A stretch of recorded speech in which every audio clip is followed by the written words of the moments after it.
Hello students, स्वागत है आपका हमारे चैनल डेयर टू ड्रीम पर। मैं नाजमा सिद्दीकी, जैसा कि मैं आपको इस चैनल में हिंदी पढ़ा रही हूँ, तो आज हम लोग वर्ग दशम की अध्याय 6 हिंदी की जो कविता है जनतंत्र का जन्म, उसको पढ़ेंगे।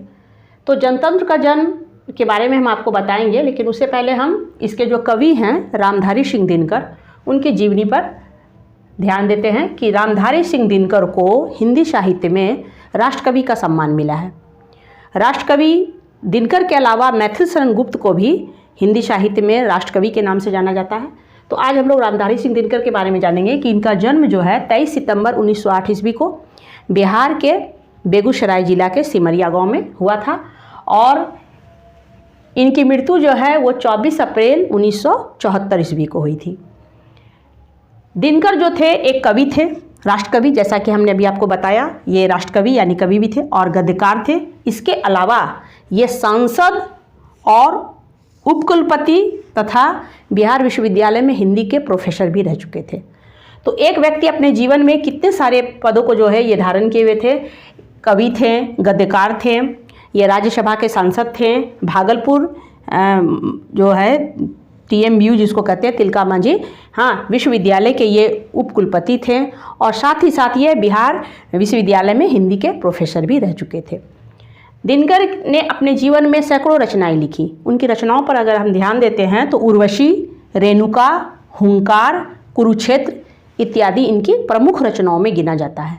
उर्वशी रचना पर इनको ज्ञानपीठ पुरस्कार, हिंदी साहित्य में जो सम्मान मिलता है, तो ज्ञानपीठ पुरस्कार मिला था और संस्कृति के 4 अध्याय, इस रचना पर दिनकर जी को साहित्य अकादमी पुरस्कार से सम्मानित किया गया था। तो दिनकर बहुत महान कवि थे। ये जो कविता है दिनकर का जनतंत्र का जन्म, तो ये कविता भी अपने आप में ऐतिहासिक महत्व रखता है। क्यों? क्योंकि इस कविता में कवि दिनकर जनतंत्र के आगमन की सूचना हमें दे रहे हैं कि भारत में जब जनतंत्र का आगमन अर्थात राजतंत्र से जब जनतंत्र आया होगा तो उस समय की स्थिति कैसी थी, उस समय देश की हालात कैसी थी, लोगों की, जनता की हालात कैसे थे, उसी के बारे में इस कविता में बतलाया गया है। तो ये कविता अपने आप में ऐतिहासिक महत्व के लिए भी जाना गया है। तो रामधारी सिंह दिनकर की कविता जो है जनतंत्र का जन्म, इसके बारे में हम लोग जानेंगे और इसके बारे में मैं आपको बतलाती हूँ कि कवि लिखते हैं दिनकर जी कि सदियों की ठंडी बुझी राख सुगबुगा उठी। प्रथम पंक्ति जो है ये बड़ा ही आकर्षक है। ये पंक्ति हमें ये सूचना दे रहा है कि सदियों की यानी कई सौ सालों की, एक सदी नहीं बल्कि सदियों की ठंडी बुझी राख। ठंडी बुझी राख का मतलब है लोगों की जो इच्छा थी, लोगों की जो भीतर से मनोकामना थी, अर्थात जो राजतंत्र से लोग जो है उब चुके थे, तो वो उसकी जो अंदर में चिंगारी थी वो जलने के लिए सुगबुगा उठी। अर्थात मन में लोगों का जो एक आकर्षण था जनतंत्र के प्रति वो सुगबुगा उठा यानी वो जल उठा। मिट्टी सोने का ताज पहन इठलाती है।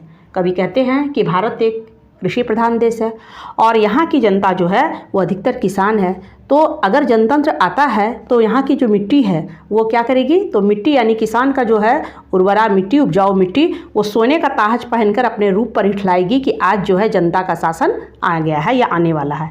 दो राह, कवि कहते हैं कि अब रास्ता दो। समय से कवि कहते हैं कि समय अब तुम भी हट जाओ, रथ के समय के रथ का घर घर नाद सुनो। समय जो है वो बदल रहा है, धीरे धीरे परिवर्तन हो रहा है और लोग अपने अधिकारों के प्रति जाग चुके हैं। समय जिस रथ पर बैठ के आ रहा है उसका नाद अर्थात उसका जो आवाज़ आ रहा है वो आवाज़ राजतंत्र वालों को से कह रहा है कि हटो, अब तुम क्या करो, हटके सिंहासन खाली करो कि जनता आती है। अब जनता जाग चुकी है और जनता जो है ये मांग करने लगी है कि अब राजतंत्र यानी राजा का शासन नहीं होगा, अब जो है जनता जो है वो चुनेगी अपने प्रतिनिधि को अर्थात अपने राजा को। तो प्रथम जो 4 पंक्तियां हैं उनका भावार्थ मैं फिर से बतलाती हूँ कि सदियों की अर्थात सदियों के जुल्म को सहकर जो राख, ऐसा लगता था कि जनता सो गई है, अब वो जग गई है, धीरे धीरे वो सुगबुगा रही है अपने अधिकार को पाने के लिए और भारत की धरती जो है वो सोने का, मिट्टी जो है वो सोने का ताज पहनेगी क्योंकि जनतंत्र का आगमन होने वाला है। और समय जिस रथ पर बैठ के आ रहा है वो आवाज़ दे रहा है कि सिंहासन खाली करो, अब जनता जो है वो तैयार है शासन करने के लिए। दूसरे इसके अनुच्छेद में बताया गया है जनता, उसके बाद प्रश्नवाचक चिन्ह दिया गया है कि हाँ मिट्टी की अबोध मूर्तें। जनता कैसी थी? राजतंत्र शासन में जनता की स्थिति थी वो मिट्टी की मूर्त बनी हुई थी, उसे कुछ कहने बोलने का अधिकार नहीं था। जाड़े पाले की कसक सदा सहने वाली। जाड़ा का अर्थ यहाँ बतलाया गया है कि शासकों के जुल्म अत्याचार को की तुलना जो है जाड़े से की गई है। और पाला बताया गया है कि जिस प्रकार जाड़े में अगर बर्फबारी होती है तो और भी स्थिति जो है कठिन हो जाती है, तो उसी प्रकार से कभी कभी शासकों का जो है अत्याचार ज़्यादा बढ़ जाता था जनता पर। तो जाड़े पाले की कसक यानी दर्द को वो सहती थी जनता। जब अंग अंग में सांप लगे हो चूस रहे। जनता हर तरफ से शोषण की शिकार थी, अत्याचार और जुल्म की शिकार थी, अंग अंग उसका दुखी था और तब भी मुंह खोल दर्द न कहने वाली। तब भी जनता जो है वो ठीक से जो है अपना दर्द भी प्रकट नहीं कर पाती थी। अर्थात दूसरे अनुच्छेद में जनता के दुख दर्द का कवि वर्णन करते हैं। आगे की पंक्तियां हैं जनता, हाँ लंबी चौड़ी जीभ की कसम। कवि कहते हैं कि मैं अपनी जीभ की कसम खा के कहता हूँ कि जनता की स्थिति कैसी थी? सचमुच ही बड़ी वेदना सहती थी। वेदना यानी दुख तकलीफ। राजतंत्र शासन में जनता बहुत दुख सहती थी, सो ठीक, मगर आखिर इस पर जनमत क्या है? कवि कहते हैं कि अगर इसी प्रश्न को लेकर लोगों से पूछा जाए, जनमत लिया जाए, जनता का विचार लिया जाए, तो है प्रश्न गूढ़ जनता इस पर क्या कहती है। इस प्रश्न का जवाब जो है आज की जनता ठीक ठीक नहीं दे पाएगी कि आखिर उस समय में जनता राजाओं के जुल्म को इतना क्यों सहती थी। इसका कोई उचित उत्तर जो है नहीं मिल पाएगा। मानो जनता हो फूल जिसे एहसास नहीं, तब कभी ही इसका जवाब बतलाते हैं कि हो सकता है जनता राजतंत्र शासन में जनता ऐसी हो एक फूल की तरह जिसे जब चाहे तोड़ लिया जाए, उसे कोई एहसास नहीं था। जब चाहो उतार सजा लो दोने में, जब इच्छा हुआ तो उसका जो है प्रयोग कर लिया जाता था जनता का। या कोई दुधमुही बच्ची हो, हाँ, जिसे जंतर मंतर सीमित हो चार खिलौने में। जिस प्रकार कोई छोटा बच्चा रोता है तो उसे दो चार खिलौने देकर बहलाया जाता है, वैसी ही जनता होगी, या तो फूल की तरह होगी या दुधमुही बच्ची की तरह होगी। हाँ, लेकिन हर दिन ऐसी स्थिति होने वाली नहीं है। कवि हमें कहते हैं लेकिन होता भूडोल बवंडर उठते हैं। भूडोल का मतलब होता है भूकंप। हर दिन जनता जो है सब समय ऐसा तकलीफ नहीं सहेगी। कहाँ जनता जिस दिन जागेगी, अपने अधिकार को समझेगी, उस दिन भूडोल आ जाएगा, भूकंप आ जाएगा और बवंडर तूफान उठने लगेंगे। और जनता जब कोपाकुल हो भ्रिकुटी चढ़ाती है, जनता जिस दिन कोपाकुल का मतलब होता है कि गुस्सा से व्याकुल हो जाएगी और अपने भ्रिकुटी को चढ़ा लेगी, यानी बहुत अधिक क्रोधित हो जाएगी, तो वही आवाज़ आएगा कि समय जिस रथ पर बैठा है वो आवाज़ देगा कि राजतंत्र वालों अब तुम सिंहासन खाली कर दो, क्योंकि जनता अब जाग चुकी है। कवि अगली पंक्तियों में जनता के ताकत का जो है वो वर्णन करते हैं। हुंकारों से महलों की नींव उखड़ जाते हैं। जनता की वो शक्ति होती है कि अगर जनता एक बार में हुंकार कर दे, एक बार में आवाज़ लगा दे, तो राजाओं के महल की जो है वो नींव सहित उखड़ जाएगी। सांसों के बल से ताज हवा में उड़ते हैं। अगर जनता एक साथ, जनता में इतनी ताकत है कि अगर जनता एक साथ सांस ले ले तो राजाओं के मुकुट जो है वो हवा में उड़ते हुए नजर आएंगे। जनता की रोके राह समय में ताव कहाँ। कभी प्रश्न करते हैं समय से कि तुम भी जो है जनता की शक्ति को नहीं रोक पाओगे, तुम में भी वो ताकत नहीं है, वह जिधर चाहती काल उधर ही मुड़ता है। जनता इतनी शक्तिशाली है कि वो समय को मोड़ने की भी ताकत रखती है। अबदो शताब्दियों सहस्राब्दों का अंधकार। आखिर जनता इतना कोपाकुल क्यों होगी? क्योंकि जनता अबदो शताब्दियों यानी 100 साल, 1000 साल, हजारों लाखों साल की जनता जो है अंधकार यानी जुल्म को सही है। बीता गवाक्ष अंबर के दहक जाते हैं। ऐसा ऐसा जनता पर जुल्म हुआ है कि अगर वो सबको प्रमाणित किया जाए या सामने में लाया जाए तो आकाश में भी जो है आग लग जाएगा। यह और कोई नहीं, जनता के स्वप्न अजय।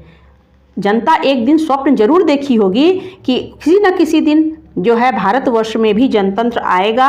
चीरते तिमिर का वक्ष उमड़ते आते हैं। तिमिर अर्थात अंधकार, वक्ष अर्थात छाती। अंधकार रूपी जो अज्ञानता के अंधकार में जो जनता भटक रही थी, आज जनता जो है वो ज्ञान का प्रकाश लेकर जो है अंधकार को चीर कर आगे बढ़ रही है। कवि अगली पंक्तियों में हमें बतलाते हैं सबसे विराट जनतंत्र जगत का आ पहुंचा। वास्तव में भारत जो है विश्व का बहुत सबसे बड़ा लोकतांत्रिक देश या जनतांत्रिक देश माना जाता है। तो कवि कहते हैं ये बहुत खुशी की बात है कि अब भारत में जो है विशाल लोकतंत्र यानी विश्व का सबसे विशाल जनतंत्र के आने की सूचना भारत में मिल रही है। 33 कोटि हित सिंहासन करो। राजतंत्र में क्या होता था कि राजा का पुत्र ही राजा बनता था। अगर भाग्य से राजा अच्छा है तो अच्छी बात है। हाँ, तो कवि कहते हैं कि 33 कोटि, अब कोई एक सिंहासन तैयार नहीं होगा, अब जनता देश की मालिक बनेगी। इसलिए 33 करोड़ उस समय देश की आबादी थी, 33 करोड़ जो है वो सिंहासन तैयार किया जाए। अभिषेक यानी तिलक जो है आज राजा का नहीं प्रजा का है। अब जो है राज तिलक नहीं होगा बल्कि प्रजा का तिलक होगा। 33 कोटि जनता के सिर पर मुकुट धरो। कवि कहते हैं कि जनतंत्र में जो होता है वो असली मालिक जनता होती है, इसलिए जो 33 कोटि सिंहासन भी तैयार करना पड़ेगा और 33 कोटि जो है जनता के सिर पर मुकुट भी धरना पड़ेगा, किसी एक राजा का तिलक नहीं होगा। आरती लिए तू किसे ढूंढता है मूर्ख। कवि कहते हैं कि अब जो है किसी राजा का राज तिलक नहीं होने जा रहा है, इसलिए आरती के लिए तुम किसको ढूंढ रहे हो, मंदिरों, राजप्रसादों या तहखानों में। हाँ, पहले राजा जो है वो मंदिरों, राजप्रसादों यानी राजभवनों में या तहखानों में, तहखाना कहते हैं जो ज़मीन के नीचे बनाया जाता है, राजा लोग सुरक्षा के लिए जो बनवाते थे। तो कवि कहते हैं कि तुम आरती का थाल लिए किसे ढूंढ रहे हो, क्या तुम्हें मंदिर में राजा मिलेंगे, महलों में मिलेंगे या तहखानों में मिलेंगे। देवता कहीं सड़कों पर गिट्टी तोड़ रहे। असली देवता कौन है, तो वो मजदूर है जो सड़क पर जो है अपनी मेहनत से गिट्टी यानी पत्थर तोड़ रहा है। देवता मिलेंगे खेतों में, खलिहानों में। हाँ, देवता कहाँ मिलेंगे, तो वो खेतों में हल चलाते हुए, खेती करते हुए मिलेंगे, खलिहानों में मिलेंगे। फावड़े अर्थात कुदाल और हल राजदंड बनने को है। फावड़े का मतलब यहाँ हथौड़ा से भी लगाया जा सकता है जिससे पत्थरों को तोड़ा जाए। तो कवि कहते हैं कि मजदूर और किसान ही देश का असली मालिक होगा। अब राजतंत्र का जुल्म नहीं चलेगा और उनके जो हथियार है वो राज चिन्ह बनेंगे, राजदंड बनेंगे। धूसरता आज भारत माँ भी जो है वो बहुत प्रसन्न होगी। उनके बेटे मजदूर और किसान, उनको उनका अधिकार मिलेगा, इसलिए आज वो भी सोने से धूसरता यानी मिट्टी से अपना श्रृंगार करेगी। और कवि बतला रहे हैं कि समय जिस रथ पर आ रहा है वो आवाज़ दे रहा है कि सिंहासन खाली करो, जनता आती है। तो इस प्रकार से ये ऐतिहासिक महत्व वाली ये कविता बहुत अच्छी है, जिसमें कवि दिनकर हमें जनतंत्र के आगमन की सूचना दे रहे हैं। इस कविता के प्रश्न उत्तरों में कुछ ऐसे प्रश्न उत्तर है बच्चों जो आपके परीक्षा के लिए बहुत ही ज़रूरी है। जैसे इसमें पूछा जा सकता है कि कवि की दृष्टि में आज का देवता कौन है। ये कई बार पूछा भी गया है प्रश्न में, बोर्ड की परीक्षा में।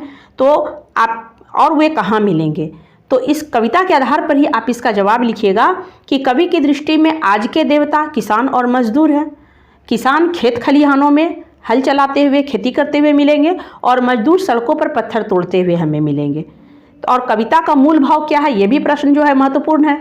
तो आप इसके जवाब में लिखिएगा कि इस कविता का मूल भाव, ये एक ऐतिहासिक महत्व वाली कविता है दिनकर जी की, जिसमें जनतंत्र के आगमन की सूचना है कि सदियों के राजतंत्र के जुल्म के पश्चात जनता अपने अधिकारों को लेकर जनतंत्र का निर्माण करने जा रही है।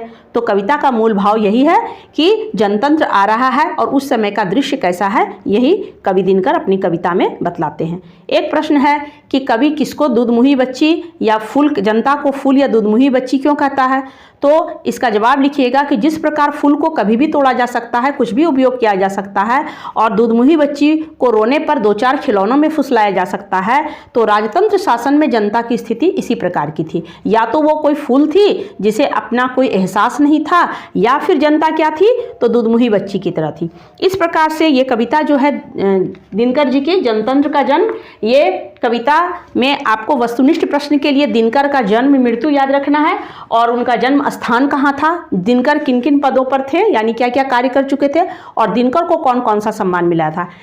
ये हम आपको बता दें कि भारत सरकार की ओर से दिनकर को पद्म विभूषण से भी सम्मानित किया गया था।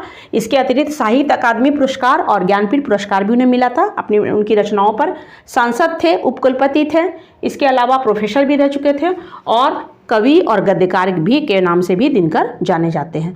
तो आशा करती हूँ कि आपको जो है ये अध्याय समझ में आया होगा और आप हमारे चैनल पे बने रहिए। मैं क्रमशः एक अध्याय के बाद जो है एक अध्याय पढ़ा रही हूँ और अगला वीडियो में मैं कोशिश करूँगी कि आपको हिंदी व्याकरण के समास के अतिरिक्त जो महत्वपूर्ण है वो मैं आपको पढ़ाऊँगी। धन्यवाद।